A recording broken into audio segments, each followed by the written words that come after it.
When Kash Patel called Congresswoman Jasmine Crockett ghetto on live television, he thought she'd get angry. Instead, she stayed calm, looked straight into the camera, and made history with her response. The lights came up sharp and fast, the kind of brightness meant to flatten everything into palatable clarity. A primetime panel, syndicated coast to coast, framed around a single question. Is America's approach to crime broken?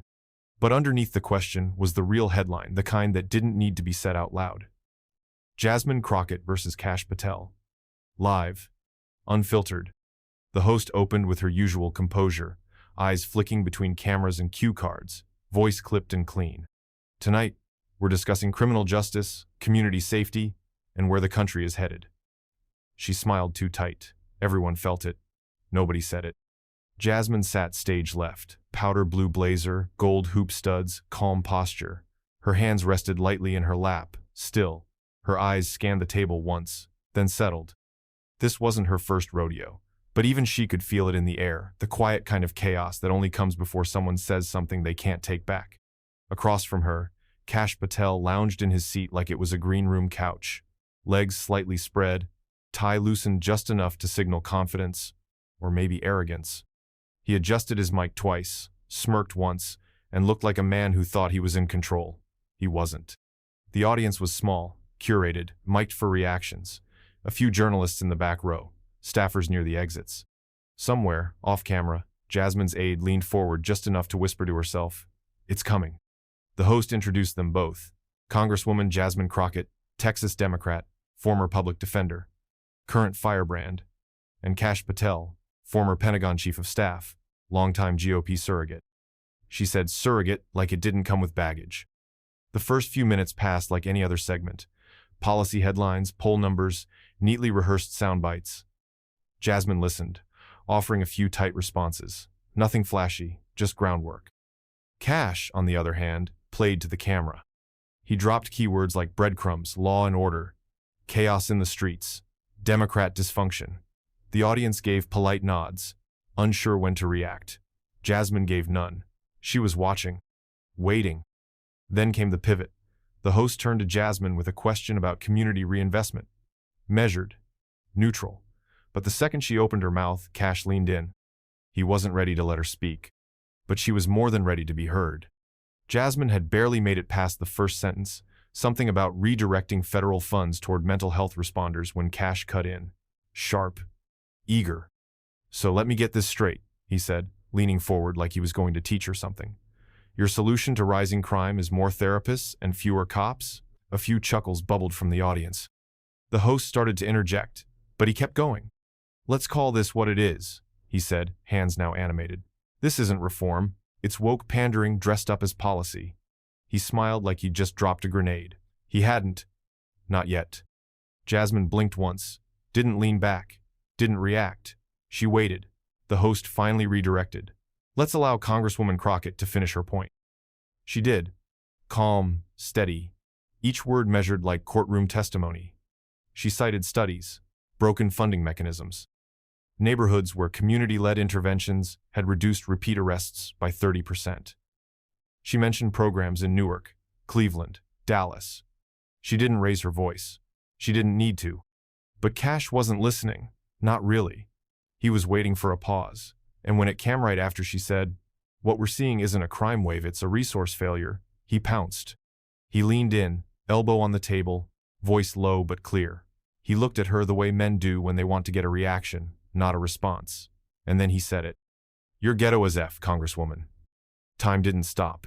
It cracked. The studio air split down the middle, a gasp, then a hush so loud it drowned out the cameras. The audience froze. The host turned pale. A producer behind the glass put both hands to her mouth. The word hit like a slap, not just because of what it was, but how it was said. Casual, deliberate, laced with the kind of disdain that didn't come from disagreement, it came from entitlement. Jasmine didn't move, didn't flinch. Her hands were still folded, her eyes didn't break contact, and somewhere, behind that silence, something stronger than rage began to rise. Not heat, not volume. Steel. She didn't speak. Not yet. But when she did, it would be the kind of answer that makes history remember the question. He said it like it was nothing, like it belonged in the conversation. like it was just another adjective to throw around when your argument ran out of breath. "You're ghetto as F, Congresswoman, that's the problem."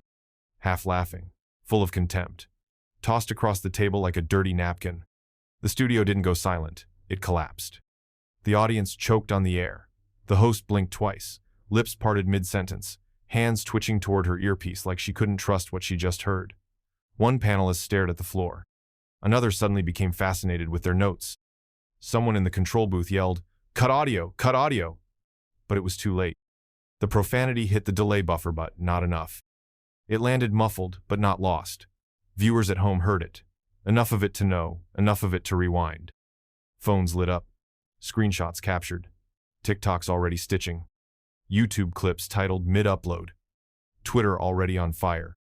The host tried to salvage. Let's keep this civil, please." She cleared her throat, turned to Jasmine. "Congresswoman, your response?" But there was no immediate response. Only a pause so long it became its own kind of answer. Kash leaned back slightly, trying to look amused, but something about his eyes said otherwise. He'd expected a flash of anger, a raised voice, a scene he could spin into a soundbite. He didn't get it, because Jasmine didn't give him anything. Not yet. She just looked at him. Not like a politician. Not like a debater sizing up her opponent. She looked at him like a woman who had seen this before. Who had been spoken to like that before. Who had felt the weight of words sharpened just enough to bruise but not enough to be held accountable for. And in that pause, thick, electric, unmoving, everyone in the room realized something. He wasn't in control anymore. You could feel it before anyone moved. The oxygen shifted. The lights suddenly felt hotter. The silence wasn't quiet, it was crushing. Jasmine sat still, not frozen, just anchored. She didn't blink, didn't clear her throat, didn't shift in her seat. The camera slowly tightened on her face, the kind of close-up usually reserved for monologues or verdicts. But she said nothing, her expression pure precision. A look that said, "You don't get to define me, not here, not now, not ever." A low gasp floated from the second row, the kind of instinctive sound people make when they witness something sharp slice through the room. One panelista, former prosecutor, exhaled hard and leaned back like the table had grown teeth. The host looked down, unsure where to steer the wreckage. Behind the glass, producers scrambled. "We need a break. We need legal. Cut to commercial?" But they didn't. Because something was happening, and the room knew better than to interrupt it. Kash glanced at Jasmine. Then again, something changed in his posture. Like he realized, a moment too late, that he wasn't landing blow, she was exposing himself. Jasmine's fingers tapped once on the table, barely audible, but it was the first sound anyone had heard from her in 15 seconds. 15 seconds that felt like thunder waiting in the clouds. She didn't look shaken. She looked ready. There was no anger in her eyes, just clarity. She wasn't going to yell. She wasn't going to stoop. She was about to speak. And when she did, no one in that room, not Kash, not the cameras, not even the people watching from their couches, would forget what came next. Jasmine didn't rush. She didn't react. She reclaimed. She leaned in slowly, spine straightening, as her fingers interlaced on the table. The weight in the room shifted with her, deliberate, steady, as if gravity had just decided to listen. She locked eyes with Kash. No venom, just precision. And then she spoke. "If by ghetto you mean resilient, unbought, and unafraid, then thank you." No one moved. The audience didn't dare clap. The panel didn't interrupt. Even the host sat still, caught between shock and reverence. Jasmine didn't look away. "You see," she said, voice calm, "where I come from, we don't get handed microphones. We have to take them. We don't get asked for our opinion. We fight to be heard." She nodded once. Just once. "I grew up in South Dallas. Not the gated side. The side where grocery stores got replaced with pawn shops. Where public buses ran late and public schools got forgotten. Where your mom worked double shifts and still found time to show up at the school board meetings, wearing yesterday's uniform and today's dignity." Kash shifted, but Jasmine didn't give him room to breathe. "And I still made it. Prairie View, law school, courtroom after courtroom, defending people who looked like me, who couldn't afford to lose, but couldn't afford a lawyer either." Her tone never wavered. No fire, just steel beneath velvet. "You call it ghetto, like it's a punchline. I call it home. You call it a flaw. I call it fuel." The audience was still silent, but now it was reverent. holy, almost. I didn't just read the Constitution, she said. I used it. I bent it toward people the system tried to erase. You wouldn't know about that kind of work. That kind of sweat. That kind of clarity. She leaned back not to retreat, but to plant herself deeper. So, if your insult was meant to shame me, let me be clear, I don't carry shame. I carry receipts. And just like that, the table wasn't his anymore. It never had been. The silence after Jasmine's last line wasn't empty. It was echoing. And then she did something Kash didn't expect. She turned away from him. Not dismissively, but deliberately. She looked to the audience, to the cameras, to the people who had been watching from couches, classrooms, break rooms, front porches. People who'd heard that word tossed at them too. Sometimes soft, sometimes sharp, always meant to shrink. Her voice was steady. Sharper now, but not louder. See, this isn't about Kash, she said, glancing at him just once. And it never was. She folded her hands again. You didn't just insult me. You insulted every woman who ever got told she was too much for the room. Every girl who got labeled before she ever got introduced.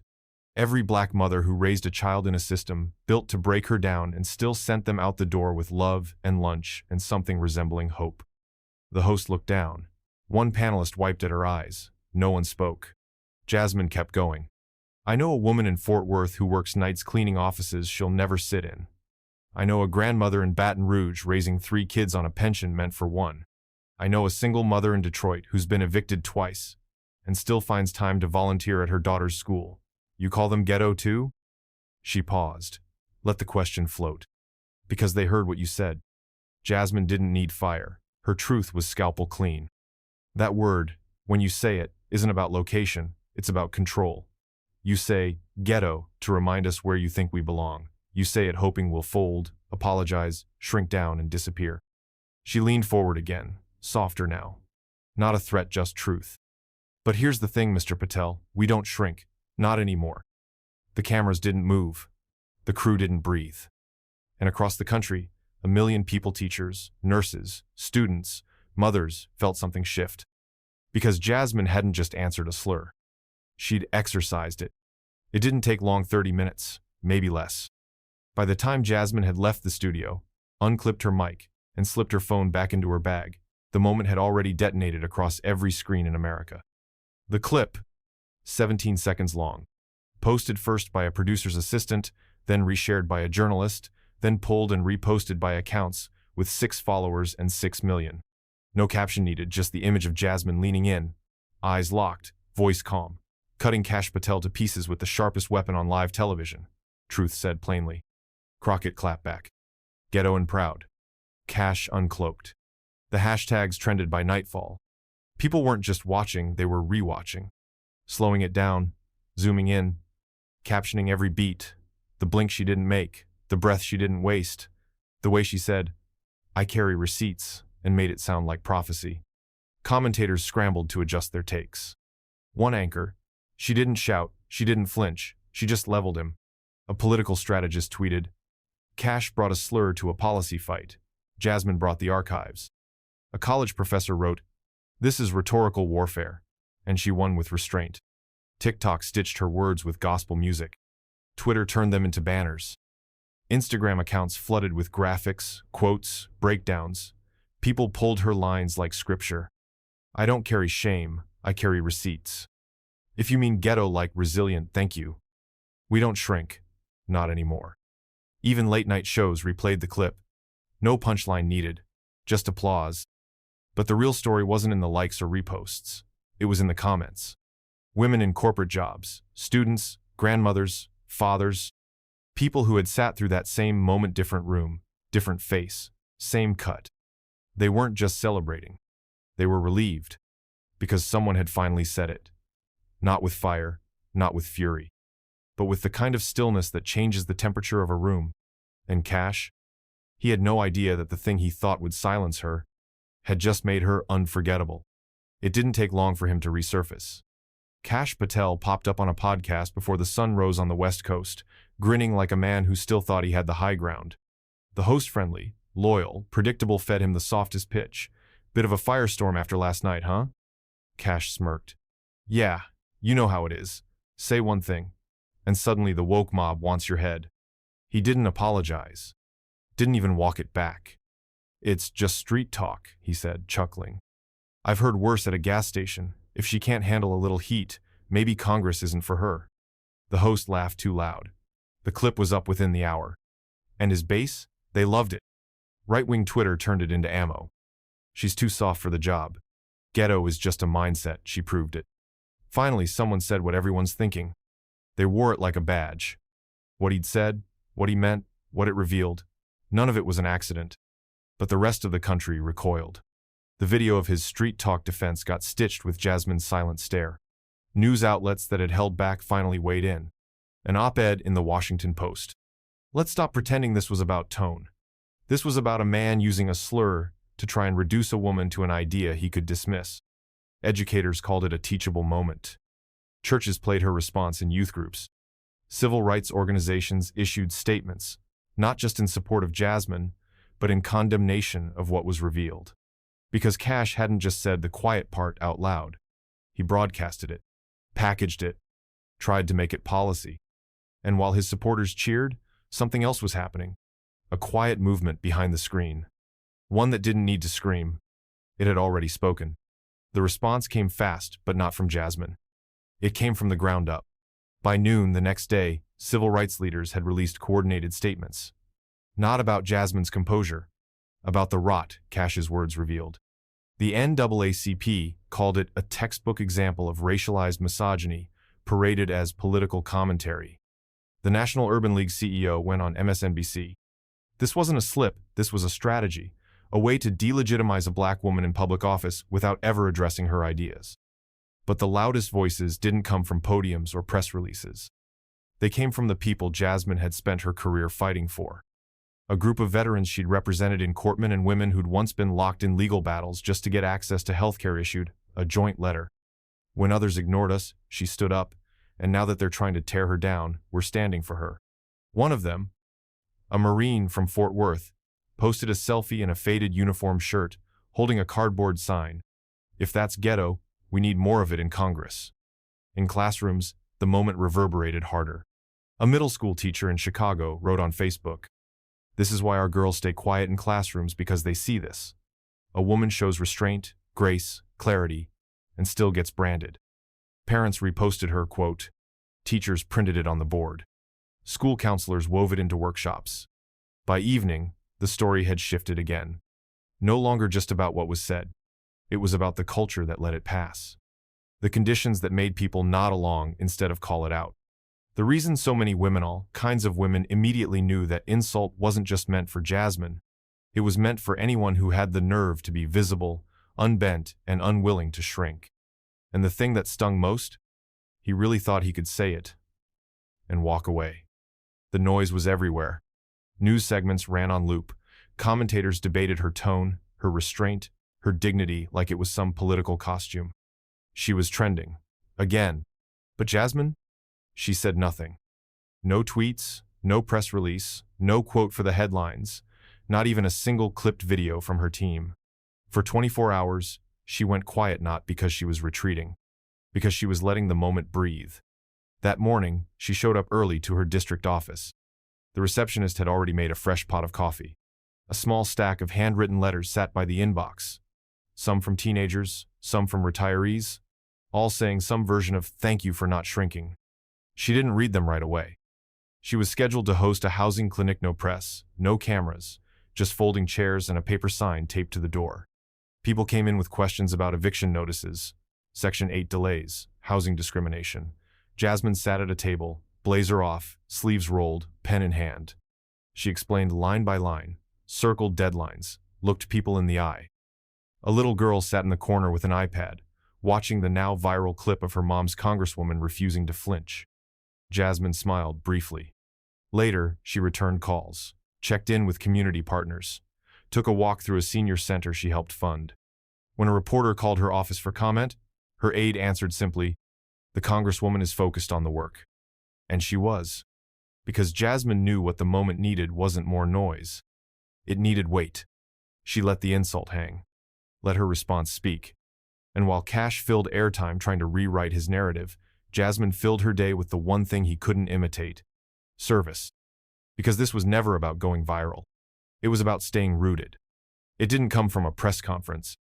There was no podium, no backdrop of flags, no carefully timed walkout to music and applause. On the third day, Jasmine posted a single video. It dropped quietly, no teaser, no countdown. Just a grainy thumbnail of her sitting at a wooden desk, natural light spilling in from the window behind her. A chipped ceramic mug next to a thick yellow notepad.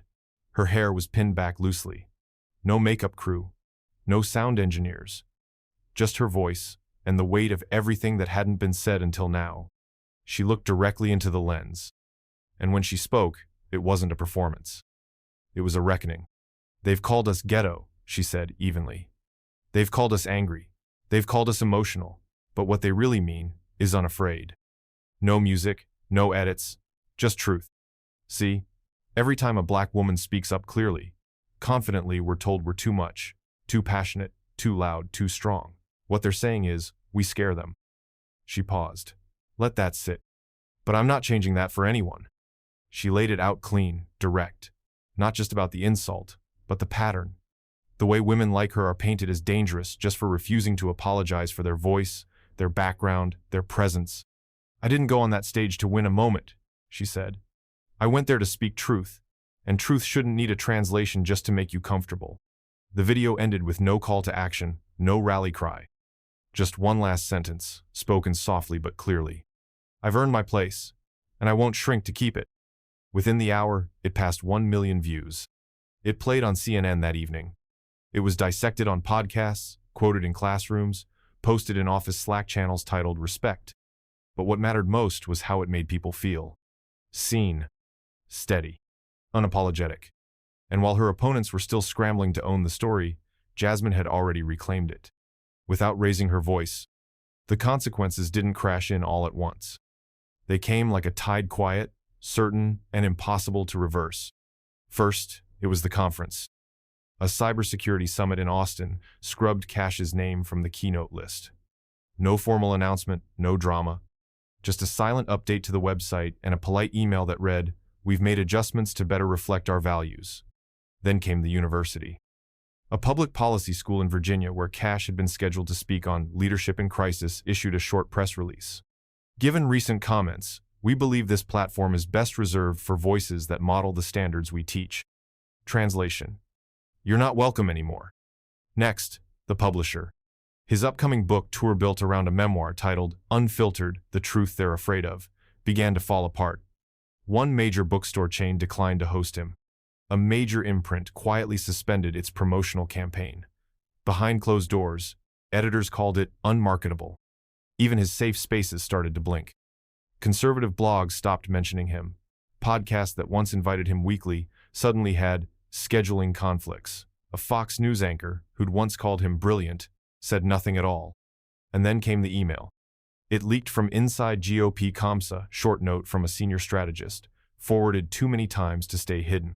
He crossed a line. We all felt it. She made him look small without even trying. The message was never meant for public view. But once it surfaced, there was no spinning it. Because the truth had settled in, he didn't just insult Jasmine Crockett. He exposed himself. What he thought would be a show of strength became a case study in fragility. And the more he tried to fight the moment, the more it slipped from his hands. Because people weren't listening to him anymore. They were watching the woman who never needed to raise her voice to shut the room down. No marches. No bullhorns. No coordinated hashtags. Just a quiet shift, deep, steady, and spreading fast. In classrooms across the country, the clip played. Not the whole panel, just the moment. That pause. That line. If by ghetto you mean resilient, unbought, and unafraid, then thank you. Teachers paused the video and asked, "What did you hear?" Middle schoolers raised their hands. High school students didn't. But they leaned forward. A civics teacher in Atlanta built a whole lesson plan around it. A social studies class in Detroit wrote reflections. One girl passed a folded note to her friend that said, "She made me feel possible." In community centers, church basements, rec rooms, and barbershops, the conversation cracked open. Groups that usually met to talk logistics, mutual aid, food drives, voter registration started holding sessions on language. on how words are used not just to label, but to limit, how ghetto becomes a weapon, how tone becomes a trap. Elders nodded. Teens listened. And in black neighborhoods across the country, the phrase began appearing like a mural in progress. Posters taped to telephone poles, T-shirts at summer programs, graffiti tagged across chain-link fences and corner stores. Not ghetto, just grounded. No one asked who started it, because it didn't matter. This wasn't a protest, it was a mirror, a reminder that the things they tried to use to shame people, accent, history, neighborhood, hair, were the very things that built strength in the first place. And Jasmine's moment? It wasn't a trending topic anymore, it was a turning point. Because for every person who had been told to soften their voice or smooth out their edges, there was now an example of what it looked like when someone didn't. And still one. The room was filled with folding chairs and anxious hearts. Teenagers in t-shirts and sneakers, notebooks open, half paying attention until Jasmine Crockett stepped to the front of the Youth Summit stage. No teleprompter, no notes. She didn't need them. She looked out at the student hundreds of them, eyes wide, arms crossed, curious but cautious. And then she said, "You'll be told your power is too loud, your roots too rough, your voice too direct." She let the words hang. But here's the truth. They fear what they can't control. Silence. Not disinterested attention. She spoke of growing up in South Dallas, of teachers who graded her tone before her answers, of the first time someone called her ghetto like it was a fact and not a dismissal. They'll try to repackage your power into something they can handle, something smaller, more polite, less you. A few girls in the front row nodded, biting their lips to keep from crying. But I'm here to tell you, don't trade your fire for approval. Don't shrink to fit a space that never made room for you to begin with. The applause didn't start all at once. It rose. Hands clapping slow at first, then louder, then standing. Dozens of girls wiping their eyes and not caring who saw. One boy near the back, quiet all day, whispered to his friend. That was real. Jasmine didn't soak it in. She just smiled, nodded, and stepped down from the stage. Because this wasn't about performance. It was about permission. And in that room and those eyes she saw it land. The lesson wasn't just in the clapback. It was in the calm, the clarity, the refusal to disappear. And in the quiet that followed, you could feel it. Something had changed. She didn't take a victory lap. Didn't repost the memes. Didn't retweet the praise. Didn't frame the headlines that called her a masterclass in composure or a walking rebuttal to respectability politics. She just went back to work. 3 weeks after the moment that set the internet on fire, Jasmine Crockett stood on the floor of the House with a folder under one arm and conviction in her step. The Community Justice and Equity Reform Act, their bill passed with bipartisan support. Quietly, cleanly. No fireworks, just votes cast and recorded. She didn't gloat, didn't grandstand. She thanked her co-sponsors, called her district office, and got ready for the next fight. Because that was the difference between her and the people who only knew how to play to a camera. She wasn't building clips. She was building something that would last longer than any headline ever could. Later that week, during a taped interview with a national reporter, the question came. Predictable. Loaded. Wrapped in a grin that asked for a soundbite. So, Congresswoman, after everything that happened, if you had the chance, what would you say to Kash Patel now? Jasmine didn't pause, didn't laugh, didn't lean into the bait. She just smiled. Softly. Nothing, she said. I already said it, with clarity, and with my head held high. The interviewer blinked, looked down, moved on. But the audience didn't. Because that was it. The moment. Distilled.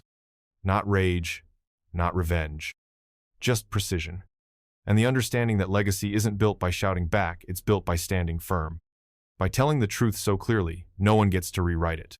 Across the country, her words still echoed. In courtrooms, classrooms, cafeteria tables and kitchen counters. A girl in Baltimore used her speech for a scholarship essay. A mother in Phoenix taped her quote above her daughter's desk. A preacher in Birmingham used it to open Sunday service. Because Jasmine Crockett didn't just clap back. She carved a path. And every step forward of her policy passed. Every door pushed open is another reminder that power doesn't have to scream to be real. It just has to stand. This story was intense. But this story on the right-hand side is even more insane.